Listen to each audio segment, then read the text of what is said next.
মাহফিল কর্তৃপক্ষের পক্ষ থেকে বলা হয়েছে বর্তমান পরিস্থিতিতে মুসলমানদের জন্য কি করণীয় এই বিষয়ে কথা বলার জন্য। এই বিষয়টিকে সামনে রেখে আপনাদের সামনে পবিত্র কোরআনের কয়েকটি আয়াতে কারিমা তেলাওয়াত করলাম। রসুল সাল্লাল্লাহু আলাইহি সাল্লামের হাদিসের ভান্ডার থেকে দুটি হাদিস পেশ করলাম। বর্তমান পরিস্থিতি এর মানে হলো সারা পৃথিবীতে মুসলমানদের মাজলুমানা একটা অবস্থা, নির্যাতিত নিপীড়িত মুসলমান যারা আছে তাদের পক্ষে যদিও আমরা কথা বলতে পারতেছি, কিন্তু তাদের জন্য সশরীরে তেমন কিছু আমরা করার ইচ্ছা থাকলেও করতে পারছি না। মুসলমানরা একসময় 800 বছর রাজত্ব করা জাতি, তাদের বিপর্যয় কেন হলো? 400 বছর রাজত্ব করা জাতি, তাদেরই বা কেন বিপর্যয় হলো?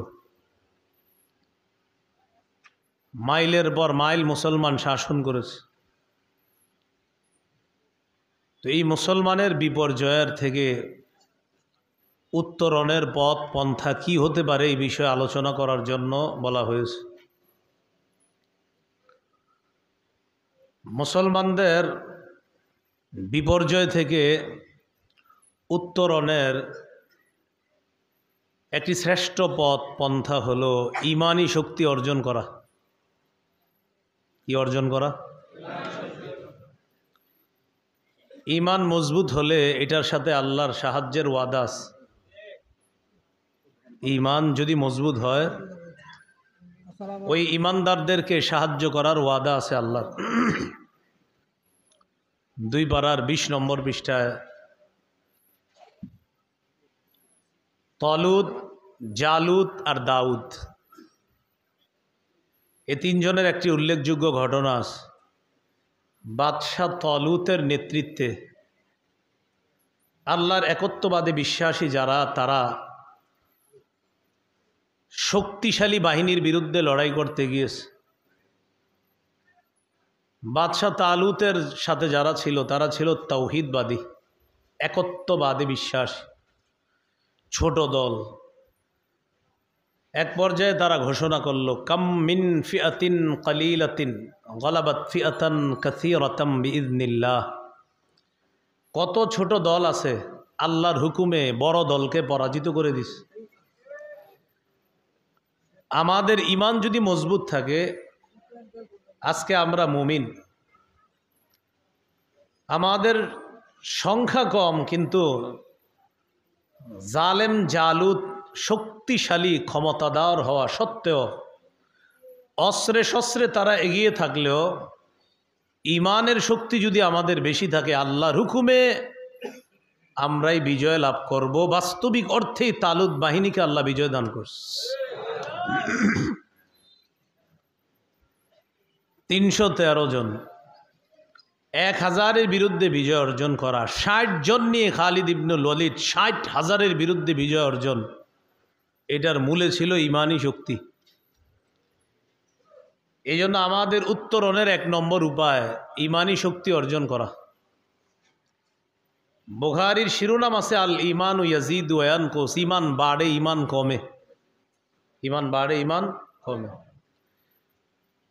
আমাদের বাংলাদেশের কথা চিন্তা করেন, 90 ভাগের বেশি আমরা মুসলমান। সহজ বিষয়, আমরা এত মুসলমান হওয়ার পরে আমাদের দেশের সংসদ, বিচার ব্যবস্থা, আইন শৃঙ্খলা বাহিনী, পার্লামেন্ট যা আছে সব কোরআন সুন্নাহ অনুযায়ী হবে, এটা একটা স্বাভাবিক বিষয়, কারণ এদেশের 90 ভাগের বেশি মুসলমান। কিন্তু দুঃখের বিষয় হলো 90 ভাগের বেশি মুসলমান হলেও এদেশের বেশিরভাগ মানুষ ইসলাম প্রিয় না। এই জন্য এদেশের মানুষ মুসলমান হলেও রাষ্ট্রীয়ভাবে ইসলাম প্রতিষ্ঠিত না হওয়ার কারণ হলো আমরা মুসলমান বেশি কিন্তু ইসলাম প্রিয় বেশি না। আপনি দেখবেন গর্ব করে অনেক মুসলমান আছে, বলে আমি মুসলমান, নামাজ পড়ে না 7 দিন 10 দিন, বলবে নামাজ না পড়লে আমার ইমান ঠিক আছে, এরকম বলবে। তাহলে ইমান বাড়ে, ইমান কমে। ইমানের মধ্যে দুর্বলতা আসার সবচেয়ে প্রধান কারণ হলো পাপ করা, গুনাহ করা। প্রত্যেকে নিজেকে প্রশ্ন করেন, এখানে আমরা যারা আছি কয়জন মানুষ আছি আমরা 24টা ঘন্টা এমন গিয়েছে আমাদের যে 24 ঘন্টা একটা সগীরা কবিরা গুনাহ কিচ্ছু করি নাই, এরকম দেখেন তো ইতিহাস তালাশ করে কবে মনে পড়ে যে হুজুর ওই দিনটা এমন গেছে যে আমি কোনো গুনাহই করি নাই। আমাকে বলা লাগবে না, নিজে নিজেকেই বলেন। গুনাহের কারণে ইমানের মধ্যে দুর্বলতা এসে যায়। গুনাহ মৌলিকভাবে 2 প্রকার, একটা হলো আল্লাহর আদেশগুলা ছেড়ে দেওয়া, আর একটা হলো আল্লাহর নিষেধগুলা করা। আল্লাহ যা করতে বলেছেন তা না করা গুনাহ, আল্লাহ যা ছাড়তে বলেছেন তা করা গুনাহ। এই অশ্লীলতা এটা প্রকাশ্যে হতে পারে, গোপনে হতে পারে। 90% মুসলমান যারা আছি আমরা, আমাদের প্রত্যেকের ঘরে ঘরে এই কামরায় গুনাহ হয়, পাশের কামরার মানুষ জানে না, পাশের কামরায় গুনাহ হচ্ছে, এই কামরার মানুষ জানে না। প্রত্যেকে আপন আপন জায়গায়, কেউ প্রকাশ্যে গুনাহ করছে, কেউ গোপনে গুনাহ করতেছে। বাকি এই কামরার গুনাহ পাশের কামরাওয়ালা জানতেছে না, পাশের কামরায় গুনাহ হচ্ছে এটা আবার এই কামরাওয়ালা জানে না। কিন্তু আপনি খোঁজ করে দেখবেন, এক ঘরে 4টা কামরা আছে, এক কামরায় মেয়ে থাকে, আরেক রুমে ছেলে থাকে, আরেক রুমে আরেকজন থাকে, প্রত্যেকে আলাদা আলাদা গোপন গুনাহের সাগরের মধ্যে ডুবে আছে। তো আপনার তো ইমানের পাওয়ার নেই, কারণ আমাদের উত্তরণের 1 নম্বর পথ ইমানি শক্তি লাগবে। এইখানে তো আমরা ইমানি শক্তি গুনাহের কারণে এটা খর্ব হয়ে যাচ্ছে। দাজ্জাল আমাদের রন্ধ্রে রন্ধ্রে গুনাহের মাধ্যমগুলো এমনভাবে দিয়েছে যে আমি আপনি স্বেচ্ছায় বা অনিচ্ছায় প্রতিনিয়ত গুনাহের মাধ্যমে আমাদের ইমানকে আমরা দুর্বল করে দিচ্ছি। যেটা ছিল আমাদের বিজয়ের প্রধান শক্তি, ইমানি শক্তি, এটাই দুর্বল করে দিচ্ছে বেঈমানরা। বিভিন্ন কলাকৌশলে আমাদের পকেটে, আমাদের ঘরে, আমাদের সামনে, চোখের সামনে গুনাহের বিভিন্ন মাধ্যম ছেড়ে দিয়েছে। স্বেচ্ছায় অনিচ্ছায় এই গুনাহের কারণে আমাদের ইমানি শক্তি দুর্বল করে দিচ্ছে। উত্তরণের 1 নম্বর উপায় ইমানি শক্তি। ইমানি শক্তি তো নাই, দুর্বল হয়ে যাচ্ছে ইমান। আল্লাহ আমাদেরকে হেফাজত করেন। এই জন্য গুনাহ যখন করতে মন চায়, মনে রাখবেন গুনাহের বিরুদ্ধে কিয়ামতের ময়দানে প্রধান 4টি সাক্ষী হবে। 1 নম্বর সাক্ষী হবে জমিন। সূরা জিলজালের 4-5 নম্বর আয়াতে আল্লাহ বলেন, ইয়াউমা ইদিন তুহাদ্দিসু আখবারাহা, সেদিন জমিন তার সব বৃত্তান্ত বর্ণনা করে দিবে। বিআন্না রব্বাকা আওহা লাহা, কেননা আপনার রব জমিনকে আদেশ করবে, সব বর্ণনা করে দিবে। হলো 1 নম্বর সাক্ষী জমিন। কিয়ামতের ময়দানে আমার আপনার গুনাহের 2 নম্বর সাক্ষী হবে ফেরেশতা। সূরা ইনফিতরের 10 থেকে 12 নম্বর আয়াতে আল্লাহ বলেন, ওয়া ইন্না আলাইকুম লাহাফিজিনা কিরামান কাতিবিনা ইয়ালামুনা মা তাফআলুন, নিশ্চয়ই তোমাদের কাছে রয়েছে সংরক্ষণকারী ফেরেশতা, সম্মানিত লেখকগণ, যারা তোমরা যা করো তারা সব জানে। এই ফেরেশতারা 25, 12, 14, 20টা সূরা যুখরুফের 80 নম্বর আয়াতে আল্লাহ বলেন, বালা ওয়া রুসুলুনা লাদাইহিম ইয়াকতুবুন, আমার ফেরেশতারা তাদের কাছে থেকে তারা যা করে সব লিপিবদ্ধ করে ফেলতেছে। 1 নম্বর সাক্ষী জমিন, 2 নম্বর ফেরেশতা, 3 নম্বর সাক্ষী অঙ্গ প্রত্যঙ্গ। 24 পারা 17, 18 নম্বর পৃষ্ঠা সূরা হামিম আস-সাজদা 20, 21 নম্বর আয়াত। মাইকম্যান ভাই আওয়াজ বাড়ায়েন না, ইকু দিয়েন না, রিভাব দিয়েন না, কিচ্ছু দিয়েন না। শুরুতে নর্মাল আওয়াজ ছিল, ওইটাই রাখেন। হ্যাঁ, আওয়াজ বাড়ায়েন না, ইকু দিয়েন না, রিভাব দিয়েন না, একদম নর্মাল। এই যে আমি কথা বলতেছি দেখেন, কেমন আছেন, এই মাইকেও যেন এরমই শোনা যায়। আমারে রাখেন, অন্য কিছু বানায়েন না মাইকে। হ্যাঁ ঠিক আছে, ওনাদেরও দোষ নাই, অনেকে এখানে বসলে অনেক কিছু বানাইতে চায়, কিন্তু আমারই রাখেন। আমি এমনি কথা বললে যেরকম এনেও যেন এমনই হয়। হ্যাঁ জি। তো আল্লাহ তাআলা বলেন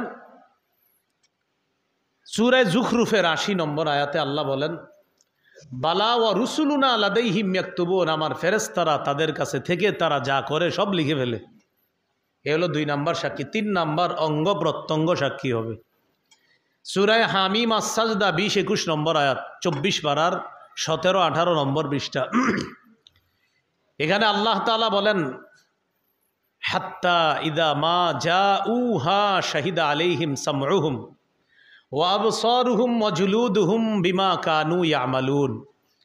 যখন অপরাধীরা জাহান্নামের কাছে আসবে, তাদের বিরুদ্ধে তাদের কান, তাদের চোখ, তাদের চামড়া সাক্ষী দিবে তাদের কর্ম, তাদের কৃতকর্মের ব্যাপারে সাক্ষী দিবে তাদের কান, তাদের চোখ, তাদের চামড়া। চামড়া সাক্ষী দেওয়ার পর ওই বান্দারা চামড়াকে বলবে, চামড়াওয়ালা চামড়াকে বলবে, ওয়াকালু লিজুলুদিহিম লিমা শাহিদতুম আলাইনা। কিরে চামড়া, তুইও আমার বিরুদ্ধে সাক্ষী দিলি। চামড়াওয়ালা চামড়াকে বলবে, চামড়া তুই সাক্ষী দিলি আমার বিরুদ্ধে? আল্লাহ চামড়ার জবান খুলে দিবে, চামড়া বলবে, ক্বালু আনতাকানাল্লাহুল্লাযী আনতাকা কুল্লা শাই। ওই আল্লাহ, যে আল্লাহ চাইলে সব কিছুর বাকশক্তি দান করতে পারেন, ওই আল্লাহ আজকে আমি চামড়াকে কথা বলার যোগ্যতা দান করছি। অঙ্গ প্রত্যঙ্গ 3 নাম্বার সাক্ষী। 4 নাম্বার সাক্ষী, প্রধান সাক্ষী, তিনি হলেন আল্লাহ। আল্লাহ বলেন, ওয়াকাফা বিল্লাহি শাহিদা, সাক্ষী হিসাবে আল্লাহ যথেষ্ট। বাকি 3 সাক্ষীর আল্লাহর কোনো প্রয়োজন ছিল না। এরপরে আল্লাহ আমার উপর যে কোনো জুলুম করেন নাই, কিয়ামতের ময়দানে আল্লাহ দেখায় দিবে, বান্দা তুমি যে পাপ করছো, জমিন সাক্ষী। তুমি পাপ করছো, ফেরেশতা সাক্ষী। তুমি পাপ করেছো, তোমার অঙ্গ প্রত্যঙ্গ সাক্ষী। আমি আল্লাহ তোমার উপর একটু জুলুম করি না। দেখো এতগুলো সাক্ষী উপস্থিত করছি, আমি তোমার উপর কোনো জুলুম করি নাই। তাহলে বলেন তো, আমাদের গুনাহের ব্যাপারে কয় ধরনের সাক্ষী হবে? জমিন, ফেরেশতা, অঙ্গ প্রত্যঙ্গ, আর হলো আল্লাহ প্রধান সাক্ষী। আল্লাহ আমাদেরকে গুনাহ থেকে হেফাজত করেন। ইমানি শক্তি কমে যায় কেন? বলি গুনাহের কারণে। কেন কমে যায়? গুনাহের কারণে। প্রকাশ্য গুনাহ, গোপন গুনাহ কোনোটাই যেন আমরা না করি, আল্লাহ হেফাজত করেন। সূরা আনআমের 120 নম্বর আয়াতে আল্লাহ বলেন, ওয়াযারু যাহিরাল ইসমি ওয়া বাতিনা। তোমরা প্রকাশ্য গুনাহ ছেড়ে দাও, গোপন গুনাহ ছেড়ে দাও। সূরা আনআমের 151 নম্বর আয়াতে আল্লাহ বলেন, ওয়ালা তাকরাবুল ফাওয়াহিশা মা যাহারা মিনহা ওয়া মা বাতান। অশ্লীলতার কাছেও যেও না, প্রকাশ্য অশ্লীলতা, গোপন অশ্লীলতা, কোনোটার কাছেও তোমরা যেও না। আল্লাহ তাআলা বললেন অশ্লীলতার কাছেও তোমরা যেও না। এবার অশ্লীলতা কি জিনিস? সূরা বনী ইসরাঈলের 31 নম্বর আয়াতে আল্লাহ বলেন, ওয়ালা তাকরাবুজ জিনা ইন্নাহু কানা ফাহিশা। তোমরা জিনার কাছেও যেও না। জিনা এটা অশ্লীলতা। আল্লাহ এটা বলেননি তোমরা জিনা করবা না, বলছে জিনার কাছেও যেও না। মুফাসসিরিনে কেরাম লেখেন, জিনার কাছে যেও না দ্বারা উদ্দেশ্য হলো মা ইউকাররিবু ইলা জিনা। যেই জিনিস মানুষকে জিনা পর্যন্ত পৌঁছে দেয়, ওই জিনিসগুলার কাছে মানুষ যাবে না, সেটার কাছে যাওয়া নিষেধ। যেমন অবৈধভাবে কোনো নারীর সাথে হারাম সম্পর্কে জড়িয়ে পড়া, এটা নিষেধ। কেন? এই সম্পর্ক আপনাকে বাস্তব জিনার মধ্যে নিয়ে যেতে পারে। যার সাথে দেখা দেওয়া হারাম, তাকে আপনি বারবার চোখ দিয়ে দেখা, এটা আপনাকে জিনা পর্যন্ত পৌঁছে দিতে পারে। যেহেতু পৌঁছে দিতে পারে, এই জন্য চোখের দেখাকে বলা হয়েছে চোখের জিনা। যার সাথে আপনি কথা বলছেন, তার এই কথা বলাটা এক সময় বাস্তব জিনায় আপনাকে নিয়ে যেতে পারে। যেহেতু নিতে পারে, এই কথা বলাটাকে আপনাকে বলা হবে মুখের জিনা। কান দিয়ে শুনছেন তো কানের জিনা। যার সাথে কথা বলা হারাম, তার শরীরে কোনোভাবে স্পর্শ করা, এটা আপনাকে বাস্তব জিনায় নিয়ে যেতে পারে। এই জন্য সেটা হবে হাতের জিনা। যার সাথে কথা বলা হারাম, তাকে আপনি রাতের অন্ধকারে ফোন কলে না পেয়ে মেসেজে একের পর এক মেসেজ দিচ্ছেন, এটা আপনার হাতের জিনা হচ্ছে। যেদিন আপনি তার সাথে সাক্ষাতে বের হবেন, পা দিয়ে রওনা করলেন, তা আপনার পায়ের জিনা শুরু হয়ে গেল। এগুলো আপনাকে জিনা পর্যন্ত পৌঁছে দিবে। এটাই বলছে আল্লাহ রসুল। সহিহ বুখারী 6612 নম্বর হাদিস এবং 6697 নম্বর হাদিস। রাসূলুল্লাহ সাল্লাল্লাহু আলাইহি সাল্লাম বলেন, ইন্নাল্লাহা কাতাবা আলা ইবনি আদম হাজ্জাহু মিনাজ জিনা আদরাকা যালিকা লা মুহালা। আল্লাহ তাআলা আদম সন্তানকে জিনার পরীক্ষা দ্বারা পরীক্ষা করেন। ফাজিনাল আইনি আন-নাজরু, চোখের জিনা হলো দেখা। ওয়াজিনাল লিসান আল মান্তিক, মুখের জিনা হলো কথা বলা। এজন্য সূরা গাফির বা সূরা মুমিনের 19 নম্বর আয়াতে আল্লাহ বলেন, ইয়ালামু খাইনাতাল আয়ুনি ওয়া মা তুখফিস সুদূর। মানুষের চোখ কি খেয়ানত করে আর মনে মনে কি খারাপ কল্পনা করে আল্লাহ জানেন। চোখের খেয়ানতের আরেকটা সুন্দর বাংলা আছে, চোরাই চোখ। বলেন কি চোখ? চোরাই চোখ। দেখবেন একসাথে হাঁটতেছে, চোখের কোনা দিয়ে হারাম দেখে, অন্যরা বুঝতে পারে না এই যে দেখছে। আল্লাহ বলে, বান্দা তুমি যে চুরি করে হারাম জিনিস দেখলা আর মনে মনে কল্পনা করলা, ইয়া আল্লামু, আল্লাহ জানেন, খাইনাতাল আয়ুন, এই যে চুরি করে তুমি হারাম দেখলা এটা আল্লাহ জানেন। নিজে নিজের প্রশ্ন করেন, এই গুনাহ থেকে আমরা কয়জন বাঁচতেছি? চোখের গুনাহ থেকে বলেন কত গুনাহের মধ্যে আমরা জড়িয়ে আছি। এরপর আমরা বলি, হুজুর আমরা কেন এখনো মার খাচ্ছি? আপনি নিজেই তো মার খাইতেছেন নিজে নিজের ডেলি। ভাই ইমানি শক্তি উত্তরণের এক নাম্বার উপায় ইমানি শক্তি। আমাদের ইমানি শক্তি কমে যাচ্ছে, এর এক নাম্বার কারণ হলো গুনাহের মধ্যে আমরা ডুবে আছি। আল্লাহ আমাদেরকে হেফাজত করেন। তাহলে আমরা কি শিখলাম? বর্তমান পরিস্থিতিতে মুসলমানদের এক নাম্বার করণীয় হলো ইমানি শক্তি অর্জন করা। ইমানি শক্তি অর্জন করতে হবে কিভাবে? গুনাহ ছেড়ে দিতে হবে, কোরআন তেলাওয়াত করতে হবে, বেশি বেশি কোরআন তেলাওয়াত করা, আল্লাহর ৯৯টা নাম পারলে মুখস্থ করে নেওয়ার চেষ্টা করা। এইভাবে বিভিন্ন ইবাদত বন্দিগি ইমানিয়ত আখলাকিয়াতের মাধ্যমে আমাদের ইমান আমরা মজবুত করার চেষ্টা করব। আল্লাহ তৌফিক দান করেন। ২ নাম্বার, ইসলামে পরিপূর্ণভাবে প্রবেশ করা। বলেন ২ নম্বর করণীয় কি? সূরা বাকারা ২০৮ নম্বর আয়াতে আল্লাহ বলেন, ইয়া আইয়ুহাল্লাযীনা আমানু দুখুলু ফিস সিলমি কাফা। হে ঈমানদারগণ, তোমরা ইসলামে পরিপূর্ণ রূপে প্রবেশ করো। কি বইলা ডাক দিছে? বলতে হবে সবাই, কি বইলা? ঈমানদারগণ। বলেন কি বইলা? হে ঈমানদারগণ ইসলামে প্রবেশ করো। আরে ঘটনা কি? ও ঈমানদারগণ ইসলামে প্রবেশ করো। ভাই আপনার নাম কি? আব্দুর রহমান। আপনার আব্বার নাম? আব্দুর রহিম। ও আপনার আব্বাও আব্দুর রহিম, মুসলমান না? হ্যাঁ। আপনি আব্দুর রহমান, মুসলমান। হ্যাঁ। নামাজ পড়ছেন নি? কয় না। নামাজ পড়ছেন? কয় না। আপনি মুমিন, আল্লাহকে মানেন? লা ইলাহা ইল্লাল্লাহ কয় মানি। তার মানে আপনি মুমিন। তো আপনি নামাজ পড়েন না? না। তার মানে আপনি খাঁটি মুসলমান হতে পারেননি। কারণ ইসলাম এটা বাহ্যিক রূপে প্রকাশ পেতে হবে। ইসলাম, এই লোকটা নামাজ পড়ে, হ্যাঁ হ্যাঁ মনে হচ্ছে উনি মুসলমান। এই লোকটা তেলাওয়াত করে, তার বাহ্যিকতায় মনে হচ্ছে তিনি মুসলমান। এই লোকটা মুসলমানের জানাজায় যায়, তার বাহ্যিক রূপে মনে হচ্ছে তিনি মুসলমান। কিন্তু এমন এমন কর্ম করি আমরা, বাহ্যিক অবস্থা দেখে বোঝার উপায় নাই তিনি কি আসলে মুসলমান কি মুসলমান না। এমন মুসলমান সমাজে আছে না নাই? আল্লাহ বলছে ঈমানদার পরিপূর্ণভাবে ইসলামে প্রবেশ করো। এটা আমাদের বিপর্যয় থেকে উত্তরণের দ্বিতীয় উপায়। ইসলামে পরিপূর্ণ প্রবেশ করতে হবে। আল্লাহ তৌফিক দান করেন। ৩ নাম্বার উপায়, এটা আমার সাথে একটু বলতে হবে। বলেন দ্বীনি জ্ঞান অর্জন করে সেই অনুযায়ী আমল করা। এটা ৩ নাম্বার করণীয়। দ্বীনের জ্ঞান অর্জন করে সেই অনুযায়ী আমল করা। সূরাতুস সফফি ২৮ নম্বর পারা ১০ নম্বর পৃষ্ঠা আল্লাহ তাআলা বলেন, সূরাতুস সফফি ৩ নম্বর আয়াত, ইয়া আইয়ুহাল্লাযীনা আমানু লিমা তাকুলুনা মা লা তাফআলুন। হে ঈমানদারগণ, তোমরা এমন কথা কেন বলো যা তোমরা নিজেরা করো না। কাবুরা মাকতান ইনদাল্লাহি আন তাকুলু মা লা তাফআলুন। তোমরা যা করো না তা বলা, এটা আল্লাহর কাছে কত মারাত্মক অপরাধ। এই আয়াতে প্রথম উদ্দেশ্য উলামায়ে কেরাম, মসজিদের ইমাম সাহেবগণ, প্রথমে আমাদের উদ্দেশ্য আমরা দ্বীনের সঠিক জ্ঞান অর্জন করে প্রথমে আমরা আমল করতে হবে, এটা আমাদের জন্য কর্তব্য। দ্বিতীয় নম্বরে সমস্ত মুসলমান যারা আছি দ্বীনের সঠিক জ্ঞান অর্জন করে আমল করা। আমি কিন্তু প্রথমে বলছি এটা আমাদের প্রথম দায়িত্ব। উলামায়ে কেরাম যারা, তাদের প্রথম দায়িত্ব এটা, দ্বীনের সঠিক জ্ঞান অর্জন করে ওই অনুযায়ী আমল করা। এই কথাটাই তিরমিজির হাদিসে আছে। ২৬১৬ নম্বর হাদিস, রাসূলুল্লাহ সাল্লাল্লাহু আলাইহি সাল্লাম বলেন, লা তাজুলু কদামা ইবনি আদম হাত্তা ইউসআলা আন খামসিন।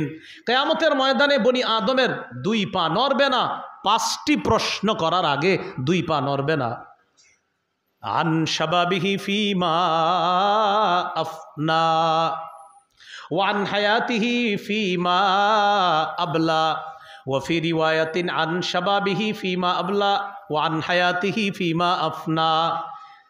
জীবন সম্পর্কে জিজ্ঞাসা করা হবে, জীবন কোন কাজে কাটিয়েছ। যৌবন সম্পর্কে জিজ্ঞাসা করা হবে, যৌবন কিভাবে কাটিয়েছ। 3 নাম্বার ওয়ান মালিহি মিন আইনা ইকতাসাবা ওয়া ফিমা আনফাকা। 3 নাম্বার সম্পদ কোথা থেকে কামাই করেছ। 4 নাম্বার কোন খাতে ব্যয় করেছ।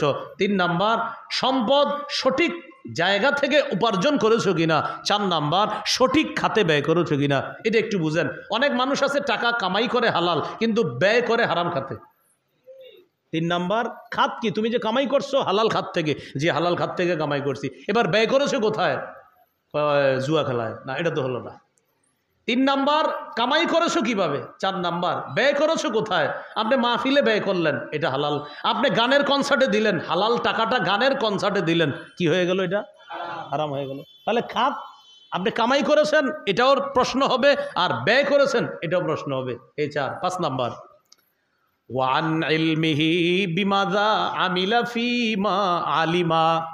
এলেম সম্পর্কে জিজ্ঞাসা করা হবে, এলেম অনুযায়ী আমল করেছো কিনা, এটা জিজ্ঞাসা করা হবে। 5 নাম্বার। তাহলে মুসলমানদের বিপর্যয়ের উত্তরণের 3 নাম্বার উপায় সঠিক দ্বীনি জ্ঞান অর্জন করে ওই জ্ঞান অনুযায়ী আমল করা। আল্লাহ আমাদের সকলকে সঠিক জ্ঞান অর্জন করে ওই অনুযায়ী আমল করার তৌফিক দান করেন। 4 নাম্বার, এটাও একটু আমার সাথে বলেন যেন সবার মনে থাকে। বলেন, সঠিক জ্ঞান অর্জন করে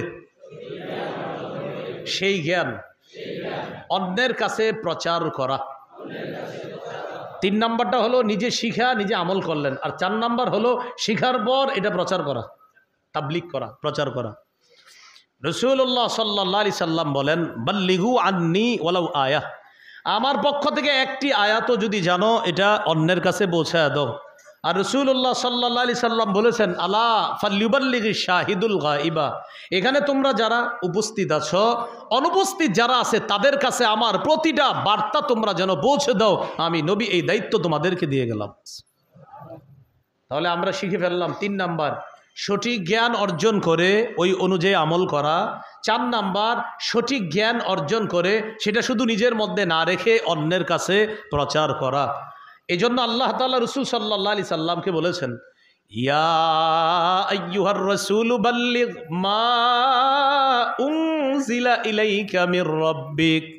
নবী, আপনার কাছে আল্লাহর পক্ষ থেকে যা অবতীর্ণ করা হয়েছে এটা আপনি প্রচার করেন। ওয়া ইল্লাম তাফআল, যদি আপনি প্রচার না করেন, মানে তাবলীগ না করেন, ফামা বাল্লাগতা রিসালাতা, তাহলে আল্লাহর পক্ষ থেকে যে দায়িত্ব আপনি পেয়েছেন আপনি এটা পৌঁছান নাই বলে বিবেচিত হবেন। নবীকে আল্লাহ বলতেছে, হাবিব, আমি যা দিয়েছি আল্লাহ আপনার কাছে, আপনি সব প্রচার করে দেন। 1 নাম্বার ইমানি শক্তি অর্জন করা। 2 নাম্বার ইসলামে পরিপূর্ণ রূপে প্রবেশ করা। 3 নাম্বার দ্বীনের সঠিক জ্ঞান অর্জন করে সে অনুযায়ী আমল করা। 4 নাম্বার দ্বীনের সঠিক জ্ঞানটা অন্যের কাছে প্রচার করা। 5 নাম্বার, এটা একটু বলেন যাতে মনে থাকে আর কি আমাদের। বলেন, আল্লাহর দ্বীনের সাহায্য করা। মানে আল্লাহর দ্বীনকে কি করতে হবে? সাহায্য করতে হবে। আল্লাহর দ্বীনের সাহায্য মানে এই মসজিদে দান করা, এটা আল্লাহর দ্বীনের সহযোগিতা করা। মাদ্রাসায় দান করা, আল্লাহর দ্বীনের সহযোগিতা করা। এলাকায় বিভিন্ন দাতব্য প্রতিষ্ঠান আছে না, এই যে এখানে লেখা তারুণ্যের ফুলবাড়িয়া, সম্ভবত কোনো সংগঠন হতে পারে এদের, হ্যাঁ সংগঠন। আচ্ছা, এই সামাজিক সংগঠনে তারা যদি কোনো ভালো কাজ করে সেই ভালো কাজে আপনি সহযোগিতা করা, এটাও আল্লাহর দ্বীনকে সাহায্য করা। যারা দ্বীন প্রতিষ্ঠিত করার চেষ্টা করতেছে তাদেরকে সহযোগিতা করা মানে আল্লাহর দ্বীনকে সাহায্য করা। আমাদের দেশে ইসলামী হুকুমত কায়েম হোক, এজন্য যারা চেষ্টা করতেছে তাদের সাথে যদিও নাও যাইতে পারি, তাদেরকে সমর্থন জানায়া এ কথা বলা যে ইসলাম কায়েমের চেষ্টা যারা করতেছে, আমি দূর থেকে তার কাছে না যেতে পারলেও তার পক্ষে আমার সমর্থন আছে, এটাও আল্লাহর দ্বীনকে সাহায্য করা। কথা কি মনে থাকবে ইনশাআল্লাহ? এটা হলো 5 নম্বর। সূরা মুহাম্মদের 7 নম্বর আয়াতে আল্লাহ বলেন, ইয়া আইয়ুহাল্লাযীনা আমানু ইন তানসুরুল্লাহ ইয়ানসুরকুম। হে ঈমানদারগণ, ইন তানসুরুল্লাহ, যদি তোমরা আল্লাহকে সাহায্য করো, ইয়ানসুরকুম, আল্লাহ তোমাদেরকে সাহায্য করবেন। এখানে অনেক উলামা হযরত আছে, এখানে একটা শর্ত জবাবে শর্তের মাসালা। শর্ত জবাবে শর্ত মানে আরবি ব্যাকরণ। ইন তানসুরুল্লাহ, যদি আল্লাহকে সাহায্য করো, যদি, তাহলে আল্লাহ তোমাদেরকে সাহায্য করবে। আমি সহজে বুঝিয়ে দিচ্ছি, আমরা আল্লাহর সাহায্য চাই কারা কারা? সবাই চাই না? হাতটা তুলে রাখেন, তাহলে বোঝা সহজ হবে। যেমন আমরা সবাই আল্লাহ সাহায্য চাই। এখন আল্লাহ বলতেছে, যদি চাও যে আমি সাহায্য করি, তাহলে তোমরা আমাকে সাহায্য করো। সুবহানাল্লাহ। তাহলে আল্লাহ শর্ত দিছে, এই বান্দা আমার সাহায্য চাও? জি আল্লাহ চাই। তাহলে আমার দিনের সহযোগী হও তুমি। যদি আমার দিনের সহযোগী হও, আমি আল্লাহর ওয়াদা, আমি তোমাকে সাহায্য করব। তাহলে শর্ত, জবাবে শর্ত। শর্ত মানে শর্ত পূরণ করো, আমি আল্লাহ তারপর জবাব দিব। শর্ত কি? আমার দিনের সাহায্য করো, আমি আল্লাহ জবাব দিব, তোমাকে সাহায্য করব। সুবহানাল্লাহ। এই গেল 5 নম্বর, আল্লাহর দিনের সহযোগিতা করা। 6 নম্বর, দোয়ার মাধ্যমে আল্লাহর কাছে সাহায্য চাওয়া। দোয়া, আল্লাহ বিপদে আছি, আমাদেরকে উদ্ধার করেন, এই দোয়ার মাধ্যমে আল্লাহর কাছে সাহায্য চাওয়া। যেমন আমরা 2 রাকাত অতিরিক্ত নফল নামাজ প্রতিদিন পড়ব, পড়ার পর আল্লাহর কাছে একটা সাহায্য চাইব। বলেন সবাই একটু সাহায্য চাই। আল্লাহ আমাদের দেশে কিয়ামতের আগে আর কোনো নারী শাসক চাই না। এটা আপনি দোয়া করতে হবে। এটা কি করতে হবে? এখন সবাই জোরে বলেন, সবাই জোরে বলেন কেন? আবার বলেন। এই কেনর জবাব রাসূল সাল্লাল্লাহু আলাইহি সাল্লাম দিস। রাসূলুল্লাহ সাল্লাল্লাহু আলাইহি সাল্লাম বলেন, লা ইউফলিহা কওমুন ওয়াল্লাহু আমরাহুম ইমরাআ। ওই জাতি কিছুতেই সফল হবে না যেই জাতি তাদের দায়িত্ব কোনো নারীকে দেয়, যেই জাতি তাদের নেতৃত্ব কোনো নারীকে দেয়। আমি নবী বলে গেলাম, ওই জাতি কিছুতেই কখনো সফল হবে না। এখন আমি আপনি যদি আমার নবীর কথার বিরুদ্ধে কোনো সফলতা অর্জন করতে চাই, আমরা চাইলেও সফলতা অর্জন হবে না। কেন? আমার আপনার বুঝে আসুক না আসুক, আমার নবীর কথাই চূড়ান্ত সত্য কথা। আল্লাহ আমাদেরকে কথাগুলা মনে রাখার তৌফিক দান করেন। এখানে যারা ঠিক ঠিক বলতেছেন, বাহিরে গিয়েও ঠিক থাকার তৌফিক দান করেন। কেন আমাদের সমস্যা কি? আমরা সবাই ঠিকই বলি, বাহিরে গিয়ে আবার বেঠিক হয়ে যাই। হ্যাঁ, এইরকম একটা অবস্থা হয় আমাদের। তাহলে দোয়ার মাধ্যমে আল্লাহর কাছে সাহায্য চাওয়া, দোয়া। সূরা নামলের ৬২ নম্বর আয়াত, ২০ নম্বর বারা শুরু ২০টাতে আছে। আল্লাহ তাআলা বলেন, আম্মাই ইউজিবুল মুত্তাররা ইযা দাআ। কে সে সত্তা, যেই সত্তা পীড়িত ব্যক্তি দোয়া করা মাত্রই সত্তা সাড়া দিয়ে দেয়? বলো তোমরা কে সেই সত্তা? আল্লাহ জবাব দেয়, সেই সত্তা হলেন আল্লাহ। আল্লাহ বলেন, কে সেই সত্তা যে পীড়িত ব্যক্তি, বিপদগ্রস্ত ব্যক্তি, তাকে ডাকলে তিনি সাড়া দেন? আল্লাহ বলেন, সেটা আর কেউ না, আমি আল্লাহই। কোনো বিপদগ্রস্ত ব্যক্তি আমার কাছে যখন দোয়া করে, আমাকে ডাকে, আমি সাথে সাথে তার ডাকে সাড়া দিই। এখানে আজকের এই অংশে বয়ানের পর বাহিরে গিয়ে অনেকের অনেক প্রশ্ন আসবে, আমি প্রশ্নটাও বলছি, উত্তরটাও বলছি। আল্লাহ পবিত্র কোরআনে বলেন, উদউনি আস্তাজিব লাকুম। গুরুত্বপূর্ণ একটা প্রশ্ন। বান্দা তোমরা আমাকে ডাকো, ডাকা মাত্রই আস্তাজিব লাকুম, আমি আল্লাহ তোমাদের ডাকে সাড়া দিই। এখন আপনাদের অনেকের এই মুহূর্তে প্রশ্ন এসে গিয়েছে অথবা বাহিরে গিয়ে আসবে, হুজুর আপনি যে বয়ান করলেন ডাকা মাত্র আল্লাহ সাড়া দেয়, আমি 2 বছর ধরে একটা চাকরির দোয়া করতেছি, কই এখনো হয় না। এরকম হয় কি না? আচ্ছা, আল্লাহ কি বলছে? আমি কবুল করি না বলছে সাড়া দিই? কি বলছে? বলে না কেন? আমাকে ডাকলে কবুল করি না বলছে সাড়া দিই? হ্যাঁ, মাসালা বুঝতে হবে। আল্লাহ সাড়া দেয়। যতবার আল্লাহকে বলি আল্লাহ এটা দেন, আল্লাহ সাড়া দেয়। আল্লাহ, হ্যাঁ বলো কি বলবা? আল্লাহ আল্লাহ আল্লাহ বান্দাকে সাড়া দেয়, হ্যাঁ বল কি বলবা? আল্লাহ আগামী মাসের 1 তারিখে আমার একটা চাকরির ইন্টারভিউ আছে। আচ্ছা, আমার যেন প্রশ্ন সহজ হয়, চাকরিটা যেন আমার হয়ে যায়। আল্লাহ আমার আপনার এই যে দরখাস্তটা, এটা গ্রহণ করে ফেলছে, বাকি মঞ্জুর আগামী মাসের 1 তারিখে করবে কি করবে না এটা আল্লাহ জানেন। এখন আমি আপনি এটা বলার পর এখানে 4টা অপশন। 1 নাম্বার, ওই বান্দার আগামী মাসের 1 তারিখেই দোয়াটা আল্লাহ কবুল করে তার চাকরির ব্যবস্থা করতে পারেন।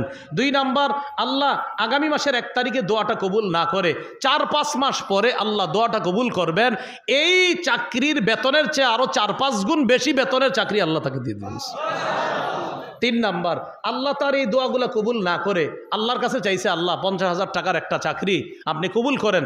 আল্লাহ এটা কবুল না করে ও আগামী 2-1 মাসের মধ্যে 5 লাখ টাকার একটা বিপদে পড়তো, 50-এর পরিবর্তে 5 লাখের বিপদ থেকে আল্লাহ তাকে উদ্ধার করে দিবেন। 4 নাম্বার, একটা দোয়া দুনিয়াতে আল্লাহ এই 3টার একটাও না করে স্টকে রেখে দিবেন। জান্নাতে তার মর্যাদা যখন বাড়তে থাকবে, সে বলবে, আল্লাহ আমি তো এত ভালো কাজ করি নাই, আমার এত মর্যাদা বাড়তেছে কেন? আল্লাহ বলবে, দোয়া সবগুলা দুনিয়াতে আমি আল্লাহ, তোমার যত দোয়া আছে আমি তো সাথে সাথে গ্রহণ করেছি, বাকি মঞ্জুর সবগুলা দুনিয়াতে করি নাই, কিছু রেখে দিয়েছিলাম, ওইগুলা এখন দিয়ে দিলাম। ওই বান্দা তখন বলবে, দুনিয়াতে যদি আমার সব দোয়া কবুল না হইতো ভালো হইতো। তাহলে আজকে থেকে মনে রাখা, বলেন ডাকা মাত্রই সারা দেন কে? হ্যাঁ, এবার বলেন মঞ্জুর করবেন কার চাহিদা অনুযায়ী? আল্লাহ। হ্যাঁ, আল্লাহ জানে যে আমার বান্দাকে ওই তারিখে মঞ্জুর করলে ওর ভালো হবে না খারাপ হবে, এটা আল্লাহ জানে। যে আমার বান্দা, ও বুঝতেছে আগামী মাসে ওর জন্য কল্যাণ, তো আমি আল্লাহ জানি ওর জন্য আরো 2 মাস পরে কল্যাণ। এটা আল্লাহ তাআলা আমার আপনার কল্যাণ দেখে আল্লাহ ওই দোয়াটা কবুল করবেন। এই জন্য মনে রাখবেন, দুনিয়াতে যত দোয়া করি ওই দোয়া একটাও কোনো লস নাই, প্রত্যেকটা দোয়ার উপকারিতা আছে। এর মধ্যে একটা উপকারিতা, যত দোয়া করি সাথে সাথে এই কথাটা আল্লাহ ইবাদতে কবুল করে নিয়ে সওয়াব দান করে। সমস্ত দোয়া ইবাদত। বলেন সমস্ত দোয়া। আল্লাহ, আমার জুতার ফিতা কিনতে বাজারে যাইতেছি, মাবুদ একটা ভালো ফিতার ব্যবস্থা করে দিয়েন। হাদিসে আসছে জুতার ফিতা লাগলেও আল্লাহর কাছে চাও। এই যে আপনি বললেন, আল্লাহ আমার যে জুতার ফিতা লাগবে মাবুদ আপনি ব্যবস্থা করে দিন, শুধু আল্লাহকে বললেন। এখন আল্লাহকে বলার কারণে এই বলাটা ইবাদত হয়ে গেছে, সওয়াব পেয়ে গেছেন। আল্লাহ, আমি বাজারে একটা সুই কিনতে যাইতেছি, আচ্ছা সুইটা যেন কারো ক্ষতিকারক না হয়, আল্লাহকে শুধু বলে বাজারে গেছেন সুইটা কিনতে, আপনার এই বলাটা ইবাদতের অন্তর্ভুক্ত করে নিয়ে আল্লাহ সওয়াব দান করবেন। দলিল আবু দাউদ 1479 নম্বর হাদিস। রাসূলুল্লাহ সাল্লাল্লাহু আলাইহি সাল্লাম বলেন, আদ-দুআউ হুয়াল ইবাদা, দোয়া করাটা এটা একটা ইবাদত। যতবার আল্লাহকে বলি আল্লাহ এটা দেন ওটা দেন, আল্লাহ এই দেন সেই দেন, যতবার বলি ততবার আমাদেরকে সওয়াব দিয়ে দিতেছে। এই জন্য বলেন দোয়ায় কোনো লস নাই। বলেন দোয়ায় কি নাই? যত বেশি দোয়া করবেন কোনো লস নাই। তাহলে 6 নাম্বার, দোয়ার মাধ্যমে আল্লাহর সাহায্য কামনা করা। আল্লাহ আমাদের দেশে যেন ইসলামী হুকুমত কায়েম হয়ে যায়, এই দোয়া আল্লাহর কাছে করা। তো বলছিলাম একটা দোয়া করবেন আর যেন কোনো নারী শাসক না হয়, আর একটা দোয়া আল্লাহর কাছে করবেন, এটাও করিনি। বলেন চলেন, আল্লাহ আমাদের দেশে 4 কাজের যোগ্যতা রাখে, 10 গুণে গুণান্বিত এমন একজন আদর্শ শাসক নেতা পাড়ায় গ্রামে মহল্লায় থানায় জেলায় বিভাগে রাষ্ট্রে তৈরি করে দেন। এই দোয়াটা করতে হবে। কয় কাজের যোগ্যতা রাখে? 4 কাজ। আর গুণ কয়টা? 10টা। কয় কাজের যোগ্যতা? 4 কাজ। আর গুণ কয়টা? এটা আপনারা বয়ানটা একটু দেখে নিন, এটার বয়ান আছে আমার এই ব্যাপারে, আমার আলোচ্য বিষয় এটা না। এই বয়ানটা দেখে নেবেন, এই ব্যাপারে বয়ান আছে, আদর্শ শাসক কিভাবে হবে, কিভাবে নির্বাচন করব। তো 6 নাম্বার, দোয়ার মাধ্যমে বর্তমান পরিস্থিতি থেকে উত্তরণের জন্য আল্লাহর কাছে দোয়া করা। খুব বেশি দোয়া করব, আল্লাহ তৌফিক দান করেন। 7 নাম্বার করণীয়, এটাও একটু বলেন যেন মনে থাকে। বলেন ভরসার মাধ্যমে সবরের সাথে সাহায্যের অপেক্ষা করা। এবার বলেন ভরসা করব কার উপর? পাশাপাশি ধৈর্য ধরা, যে ভরসার পাশাপাশি ধৈর্যের সাথে আল্লাহর সাহায্যের অপেক্ষা করা।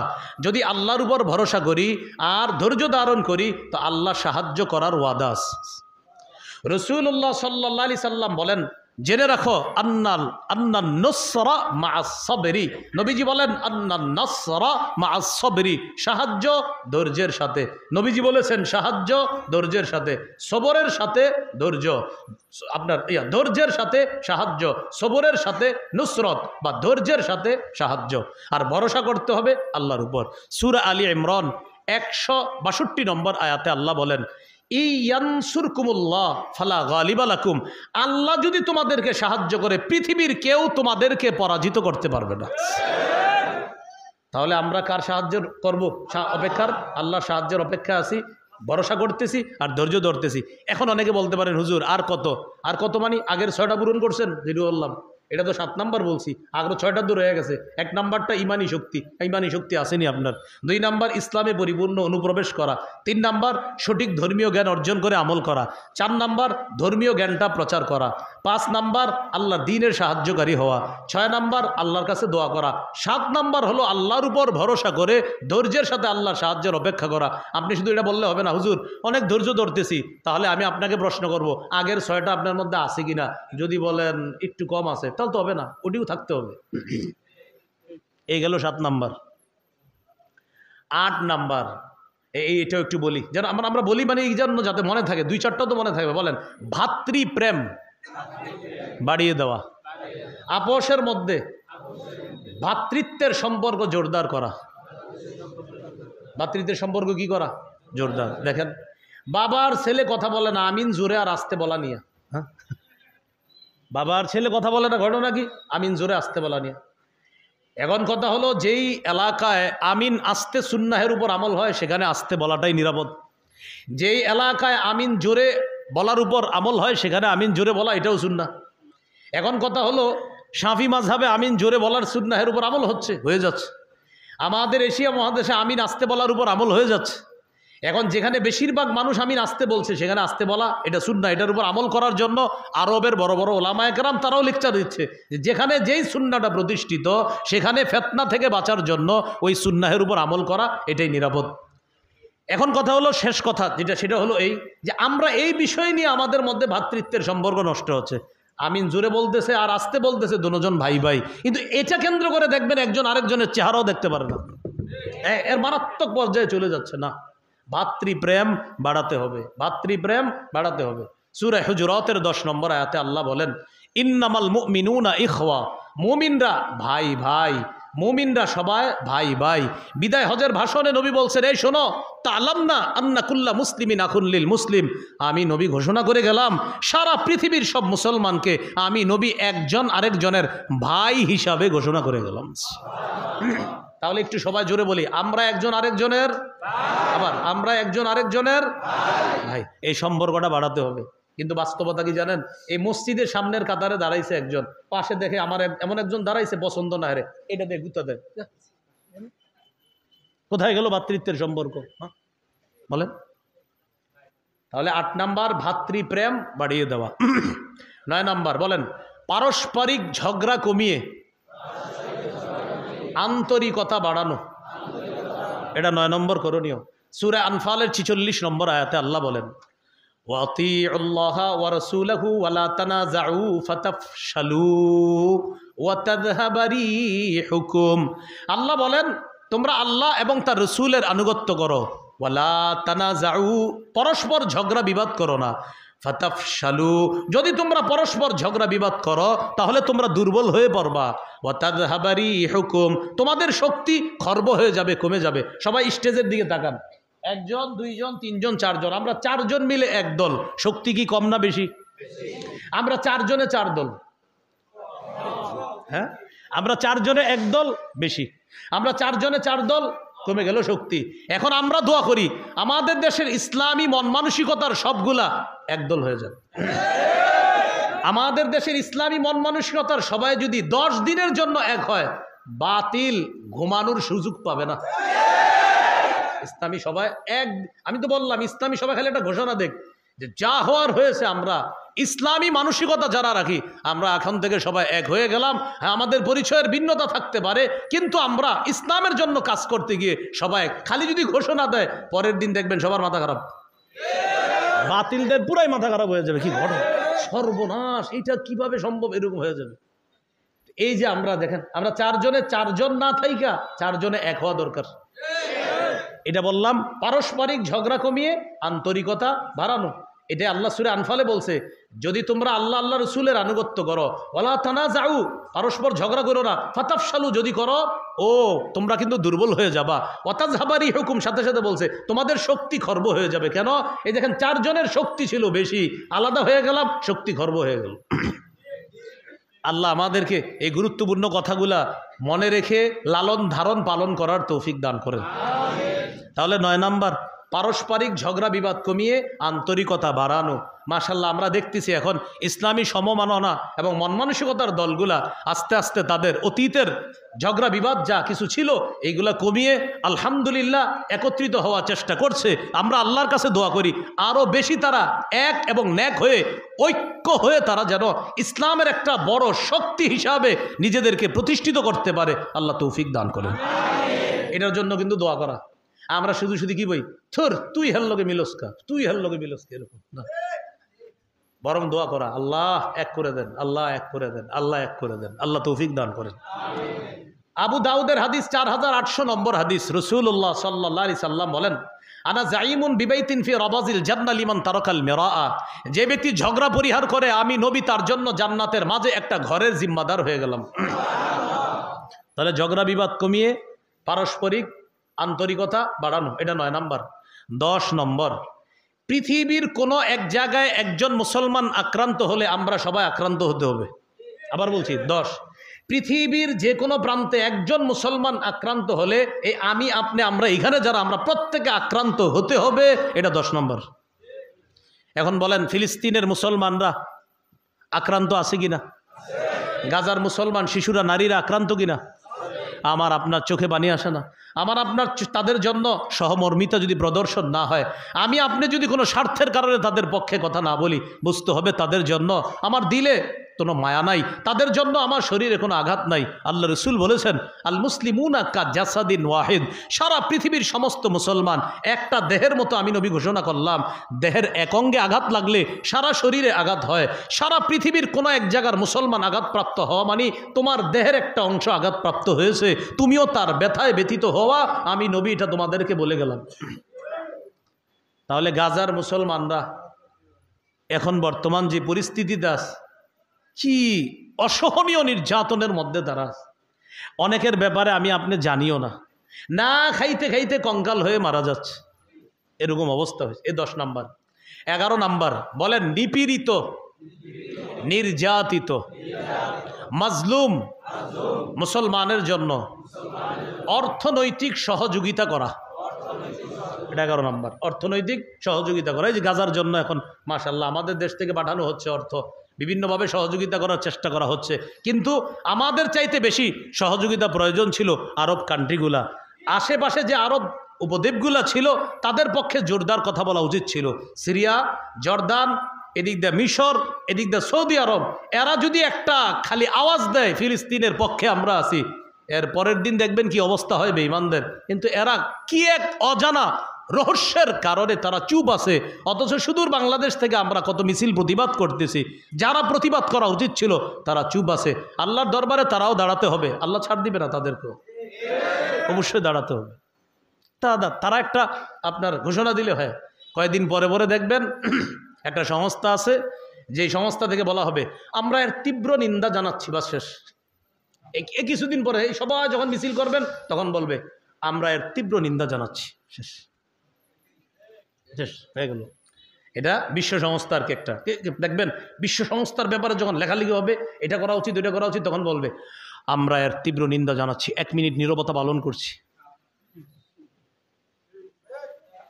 11 নম্বর, অর্থনৈতিক সহযোগিতা।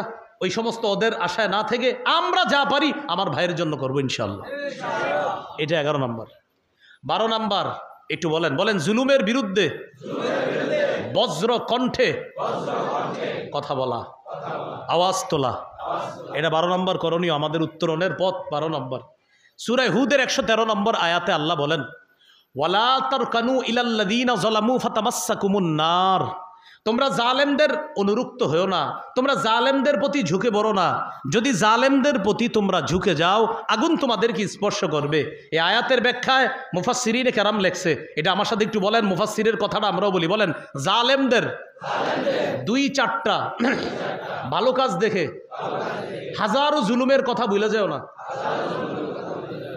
জালেমের 2-4টা ভালো কাজ দেখে তার অসংখ্য জুলুমের কথা কি করো না, ভুলে যাও না। হ্যাঁ, জালেমের প্রতি ঝুঁকে পড়ো না মানে জালেমের 2-4টা ভালো কাজ দেখে তার অনেকগুলা জুলুম ভুলে গিয়ে তার পক্ষে সাফাই গিয়েও না, তাকে প্রশংসার বন্যায় ভাসিয়ে দিও না।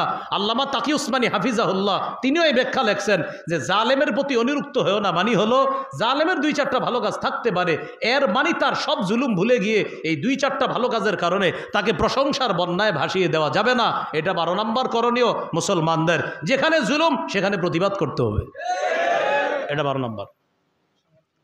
সামর্থ্য অনুযায়ী প্রতিবাদ করতে হবে। 13 নম্বর, বিলাসিতা বর্জন করা। কি বর্জন করা? বিলাসিতা বর্জন করা। আহা, আপনারা যারা উমরায় যাবেন, হজে যাবেন, গেলে বুঝতে পারবেন বিলাসিতা কাকে বলে। বিলাসিতা বর্জন করা, এটা মুসলমান বর্জন না করলে এটাও বিজয়ের একটা কারণ। মুসলমান বিলাসী হবে না, মুসলমান দুনিয়াতে সে বিলাসী আয়েসি ভাবে থাকবে, এটা হবে না মুসলমান। মুসলমানের ফিকির থাকবে, তার চিন্তা থাকবে। তিরমিজির হাদিস 2320 নম্বর হাদিস, রাসূলুল্লাহ সাল্লাল্লাহু আলাইহি সাল্লাম বলেন, লাউ কানাতিদ দুনিয়া তাদিলু ইনদাল্লাহি জানাহা বাউদাতিন মা সাকা কাফিরান মিনহা শারবাতা মাইন। এই পৃথিবীর মূল্য যদি আল্লাহর কাছে মাছির ডানা পরিমাণ হতো, তাহলে পৃথিবীর কোনো কাফেরকে এক ঢোক পানি আল্লাহ পান করতে দিতেন না। এই দুনিয়ার মূল্য আল্লাহর কাছে মাছির ডানা পরিমাণও না। তাই দুনিয়াতে আয়েশ করবে কাফেররা, তারা তাদের কোনো ফিকির থাকবে না আখেরাত নিয়ে। মুমিনের ফিকির থাকবে আখেরাত নিয়ে, আর আখেরাতের ফিকিরে দুনিয়াতে আল্লাহর কালিমা প্রতিষ্ঠিত করার চেষ্টা করা, এটা হবে মুমিনের ফিকির। তাহলে আয়েশি বিলাসী জীবন বর্জন করা 13 নম্বর। 14 নম্বর, ওইটাও বলতে হবে, বলেন 14 নম্বর, অধিকার আদায়ের লড়াই অব্যাহত রাখা। বলেন মুসলমানদের অধিকার আদায়ের লড়াইয়ের নাম পবিত্র জিহাদ। বলেন সবাই, মুসলমানদের অধিকার আদায়ের লড়াইয়ের নাম কি? জিহাদ। এটা শুনলেই মুসলমান ছেলের মেয়েরে বলে, ঘরের বাইরে যাইস না, ভিতরে বসে না, হুজুরা যাইলে যাক, তুই ভিতরে বস। কেন জানেন? ইবলিস আমাদের মাথায় ঢুকাই দিস জিহাদ মানি ইন্নালিল্লাহ, এরকম না। রাসূলুল্লাহ সাল্লাল্লাহু আলাইহি সাল্লাম বলেন, আলাইকুম বিল জিহাদ, তোমরা জিহাদকে আঁকড়ে ধরো, ফাইন্নাহু বাবুম মিন আবওয়াবিল জান্নাহ, জিহাদ জান্নাতের দরজা সমূহের একটা দরজা। এটা অধিকার আদায়ের লড়াই। এবার আমার সাথে 5টা কথা বলতে হবে। বলেন, ক্রয় বিক্রয়ের জন্য মৌলিক 5টি জিনিস লাগে। ক্রেতা, বিক্রেতা, দ্রব্য, মূল্য, বাজার। আবার বলতে হবে, ক্রেতা, বিক্রেতা, দ্রব্য, মূল্য, বাজার। বলেন,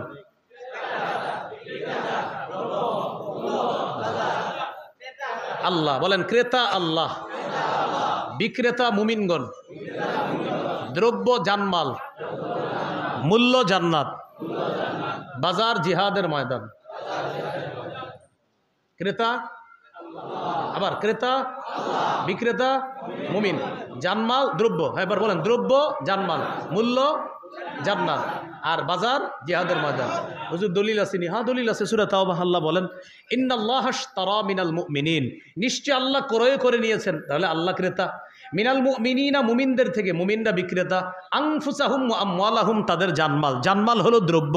বিআন্না লাহুমুল জান্নাহ, বিনিময় হলো জান্নাত, জান্নাত হলো মূল্য। 5 নম্বর হয়ে গেল বাজার। ইকাতিলুনা ফি সাবিলিল্লাহ ফায়াকতুলুনা ওয়া ইউকতালুন, আল্লাহর রাস্তায় লড়াই করবে। ফায়াকতুলুনা ওয়া ইউকতালুন, কাফেরদেরকে জাহান্নামে পাঠাবে অথবা নিজেরা শহীদ হয়ে জান্নাতে যাবে। তাহলে সুন্দর জিনিসটা মনে রাখেন, কেউ ক্রয় বিক্রয়ের জন্য কয় জিনিস লাগে? 1 ক্রেতা, 1 2 বিক্রেতা, 3 দ্রব্য, 4 মূল্য, 5 বাজার। এবার বলেন তো, আল্লাহর সাথে একটা ক্রয় বিক্রয় আছে, ক্রেতাকে 2 নম্বর, বিক্রেতা কারা? 3 নম্বর, দ্রব্য কি? 4 নম্বর, এই দ্রব্যের মূল্য কি? 5 নম্বর, বাজার। সূরা তাওবা 111। হ্যাঁ, দেখে নেবেন। আল্লাহ আমাদেরকে মনে রাখার তৌফিক দান করেন। তাহলে মুসলমানদের অধিকার আদায়ের লড়াইয়ের নাম জিহাদ। মুসলমানদের অধিকার আদায়ের লড়াইয়ের নাম জিহাদ। রাসূলুল্লাহ সাল্লাল্লাহু আলাইহি সাল্লাম বলেন, মান মাতা ওয়ালাম ইয়াগজু ওয়ালাম ইউহাদ্দিস বিহি নাফসা মাতা আলা শু'বাতিন মিনান নিফাক, যে ব্যক্তি মারা গেল এবং সে জিহাদ করলো না অথবা মনে মনে জিহাদের সংকল্প করলো না, সে মুনাফিকের একটা অংশে সে মৃত্যুবরণ করলো, কেমন যেন তার মুনাফিকি মৃত্যু হলো। নাউজুবিল্লাহ। এই গেল 14 নাম্বার। তাহলে 13 নাম্বার গেল বিলাসী জীবন বর্জন করা। 14 নাম্বার অধিকার আদায়ের লড়াই অব্যাহত রাখা। 15 নাম্বার একজন যোগ্য শাসক আল্লাহর কাছে চেয়ে নেওয়া এবং আমরা একজন যোগ্য শাসককে নির্বাচিত করার চেষ্টা করা। কি শাসক? যোগ্য শাসক। ওই যে বলছিলাম আগে, 4 কাজের যোগ্যতা রাখে আর 10 গুণে গুণান্বিত। 4 কাজের যোগ্যতার কথা সূরা হজের 41 নম্বর আয়াতে আছে, আর 10টি গুণের কথা কোরআনের বিভিন্ন আয়াত, ওই আয়াতগুলোর মধ্যে আছে। সূরা নামলের 35 থেকে 36 নম্বর আয়াত, সূরা নামলের 15 থেকে 19 নম্বর আয়াত, সূরা সদের 26 নম্বর আয়াত, সূরা সদের 30 নম্বর আয়াত, সহিহ বুখারীর 6788 নম্বর হাদিস, সূরা কাহাফের 83 থেকে 98 নম্বর আয়াত। এই আয়াতগুলোর মধ্যে আপনার একজন আদর্শ শাসকের কি কি গুণ হবে এই গুণগুলা নিয়ে আলোচনা আছে। সূরা নিসা 58 নম্বর আয়াত, সূরা মাইদা 48 থেকে 50 নম্বর আয়াত। এইগুলার মধ্যে আছে একজন আদর্শ শাসকের গুণ কি হবে। আর 4টি কাজের কথা আছে সূরা হজের 41 নম্বর আয়াতে। আল্লাহ বলেন, আল্লাযীনা ইম্মাক্কান্নাহুম ফিল আরদ আকামুস সালাহ ওয়া আতাউয যাকাহ ওয়া আমারু বিল মা'রুফ ওয়া নাহাউ আনিল মুনকার। আমি যাদেরকে রাষ্ট্রের ক্ষমতায় বসাই, পৃথিবীতে যাদেরকে ক্ষমতা দান করি, তাদের মৌলিক কাজ হলো 4টা। রাষ্ট্রীয়ভাবে নামাজ প্রতিষ্ঠিত করা, রাষ্ট্রীয়ভাবে যাকাতের বিধান চালু করা, রাষ্ট্রীয়ভাবে সৎ কাজের আদেশ করা, রাষ্ট্রীয়ভাবে অসৎ কাজের নিষেধ করা। এমন কাউকে দায়িত্ব না দেওয়া যে নিজে নামাজ পড়ে না, যে নিজে কি পড়ে না, নামাজ পড়ে, এরকম না করা। তাহলে 15 নাম্বার, একজন আদর্শ যোগ্য নেতা নির্বাচন করা। মনে থাকবেন ইনশাল্লাহ। এবার 4টি কথা আমার সাথে বলেন। বলেন, সাক্ষ্য, সুপারিশ, প্রতিনিধি, আমানত। এবার বলেন, বলেন আমি কাউকে, সবাই, আমি কাউকে সমর্থন করা মানি তার পক্ষে সাক্ষী দেওয়া। আমি কাউকে সমর্থন করা মানি তার পক্ষে সুপারিশ করা। আমি কাউকে সমর্থন করা মানি তাকে জনগণের প্রতিনিধি বানানো। আমি কাউকে সমর্থন করা মানি আমার আমানত তার পক্ষে রাখা। এই 4টি কথা বলেন মাথায় রেখে আগামীতে চোখ, কান, হাত, পা চালাতে হবে। মনে থাকবেনি? সাক্ষ্য, সুপারিশ, প্রতিনিধি, আমানত। ভুল করবেন আল্লাহর কাছে দাঁড়াতে হবে। আপনি যার সমর্থন করলেন তার পক্ষে আপনি সাক্ষী দিলেন, আল্লাহ জিজ্ঞাসা করবে সাক্ষী সঠিক জায়গায় দিছো কিনা। যদি ভুল হয় ধরা খাবেন। 2, সুপারিশ করছেন আপনি, সূরা নিসা 85 নম্বর আয়াত। সুপারিশ যদি ন্যায়ের পক্ষে হয় বেঁচে যাবেন, অন্যায়ের পক্ষ হবে ধরা খাবেন। 3 নাম্বার, প্রতিনিধি নির্বাচন করতেছেন, উকিল নির্বাচন করতেছেন। মানুষের প্রতিনিধি এমন কাউকে বানালেন যিনি উল্টা মানুষের ক্ষতি করে, তো রবের কাছে দাঁড়ানোর জন্য তৈরি থাকেন। 4 নাম্বার, আপনি সমর্থন করা মানে আপনার আমানত তার পক্ষে আপনি দেওয়া। এই আমানতের খেয়ানত করেছেন কিনা সূরা নিসা 58 নম্বর আয়াত পড়ে দেখেন, আল্লাহর কাছে দাঁড়ানোর জন্য তৈরি থাকেন। তাই এই 4টি কথা আমাদের জন্য ন্যায়ের পক্ষে হয়, অন্যায়ের পক্ষে যেন না হয়।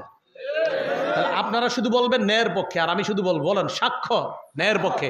আপনারা শুধু ন্যায়ের পক্ষে বলেন, বলেন সাক্ষ্য, সুপারিশ, প্রতিনিধি, আমানত। এটা আরো 10 জনকে শিখিয়ে দিবেন। শোনো, তুমি কাউকে সমর্থন করা, তুমি সাক্ষ্য হওয়া, সাক্ষী দেওয়া। তুমি কাউকে সমর্থন করা, তুমি তার পক্ষে সুপারিশ করা। তুমি কাউকে সমর্থন করা, তাকে প্রতিনিধি বানানো। তুমি কাউকে সমর্থন করা, তোমার আমানতটা তার পক্ষে রাখতেছো। সাবধান, এগুলো যেন ন্যায়ের পক্ষে হয়, অন্যায়ের পক্ষে যেন না হয়।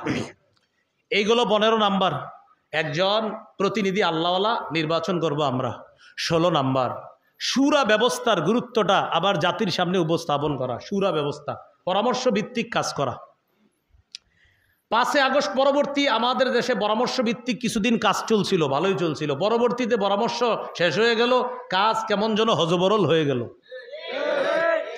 প্রথমে শুরা আপনার পরামর্শ চলছিল, ওলামায়ে কেরাম সহ সবাইকে ডাইকা পরামর্শ হয়েছে, কাজও ভালো চলছিল, প্রশংসিত হচ্ছিল কাজগুলা।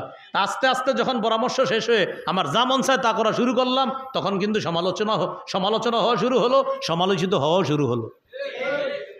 সূরা আলী ইমরান 159 নম্বর আয়াতে আল্লাহ বলেন, ফাইদা আজামতা ফাতাওয়াক্কাল আলাল্লাহ ইন্নাল্লাহা ইউহিব্বুল মুতাওয়াক্কিলিন। এর আগে আল্লাহ বলেন ওয়াশাবিরহুম ফিল আমর। বিভিন্ন বিষয়ে আপনি পরামর্শ করার পর যখন আপনি দৃঢ় প্রতিজ্ঞা করবেন, ফাইদা আজামতা, আমি কাজটা করবই, ফাতাওয়াক্কাল আলাল্লাহ, আল্লাহর উপর ভরসা করেন, ইন্নাল্লাহা ইউহিব্বুল মুতাওয়াক্কিলিন, আল্লাহ ভরসাকারীদেরকে পছন্দ করেন। এই জন্য আগামীতে আমাদের দেশে কিছু হওয়া, এটা রাষ্ট্রের সবার পরামর্শ মোতাবেক হওয়া উচিত। কি বলেন আপনারা? হ্যাঁ, গুরুত্বপূর্ণ ব্যক্তিদের পরামর্শে হওয়া উচিত, অন্যথায় বিপর্যয়ের সৃষ্টি হতে পারে। আল্লাহ হেফাজত করেন। এইগুলো 16 নাম্বার। সর্বশেষ 17 নাম্বার, এটা বলেন অমুসলিমকে বন্ধু হিসাবে গ্রহণ করা যাবে না, যতই চকচকে হোক। যদি কোনো কাফের দেখেন আপনার সাথে ভালো কোনো সম্পর্ক স্থাপনের চেষ্টা করে, বুঝবেন এটার পিছনে ওর কোনো ষড়যন্ত্র আছে। 6 নাম্বার পারা, 16 নম্বর পৃষ্ঠা সূরা মাইদা 51 নম্বর আয়াতে আল্লাহ বলেন, ইয়া আইয়ুহাল্লাযীনা আমানু লা তাত্তাখিযুল ইয়াহুদা ওয়ান নাসারা আউলিয়া, হে ঈমানদারগণ তোমরা ইহুদি খ্রিস্টানদেরকে অভিভাবক রূপে বন্ধু রূপে গ্রহণ করো না। বা'দুহুম আউলিয়া ও বাদ, তারা একে অপরের অভিভাবক।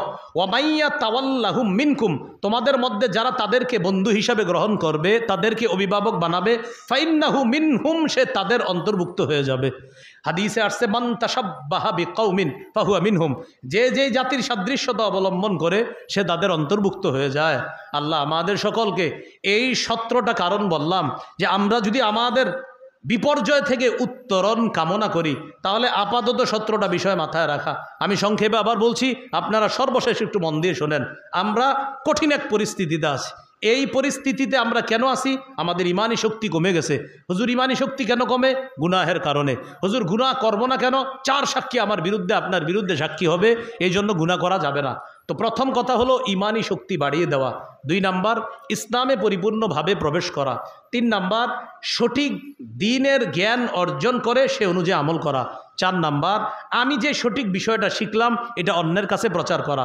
5 নাম্বার আল্লাহর দ্বীনের সহযোগিতা করা। 6 নাম্বার দোয়া করা।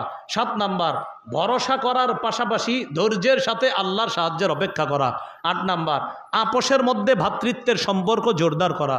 9 নাম্বার আপোষের মাঝে ঝগড়া বিবাদ কমিয়ে আন্তরিকতা বাড়ানো। 10 নাম্বার পৃথিবীর কোনো এক প্রান্তে একজন মুসলমান নির্যাতিত হলে তার আঘাতে আমরা আঘাতপ্রাপ্ত হওয়া। 11 নাম্বার মাজলুম নিপীড়িত নির্যাতিত মুসলমানদের জন্য অর্থনৈতিক ত্রাণ তহবিলের ব্যবস্থা করা। 12 নাম্বার জুলুমের বিরুদ্ধে বজ্র কণ্ঠে বজ্র আওয়াজে কথা বলা। 13 নাম্বার বিলাসী জীবন বর্জন করা। 14 নাম্বার অধিকার আদায়ের লড়াই অব্যাহত থাকা। এটা জানি কি? জি হ্যাঁ, অধিকার আদায়ের লড়াইটা জানি কি? 15 নাম্বার একজন যোগ্য নেতা নির্বাচন করা। কয় কাজের যোগ্যতা রাখে? 4 কাজ। কয় গুণে গুণান্বিত? 10 গুণে গুণান্বিত। 16 নাম্বার শুরা ব্যবস্থার আপনার কার্যকারিতা। ওলামায়ে হযরত মিম্বর থেকে আরও জাতিকে বোঝাতে হবে যে শুরা ব্যবস্থায় কতটা উপকার আছে মানুষের, এগুলো বোঝানো। 17 নাম্বার অমুসলিমদেরকে বন্ধু হিসাবে গ্রহণ না করা অন্তর থেকে। তাদের সাথে হ্যাঁ কিছু চুক্তি হতে পারে, সাময়িক চুক্তি হতে পারে, অন্তর থেকে কোনো বন্ধুত্ব তাদের সাথে হবে না, কারণ তারা কখনো আমাদের কল্যাণ চায় না। এই 17টি বিষয় মনে রাখবো।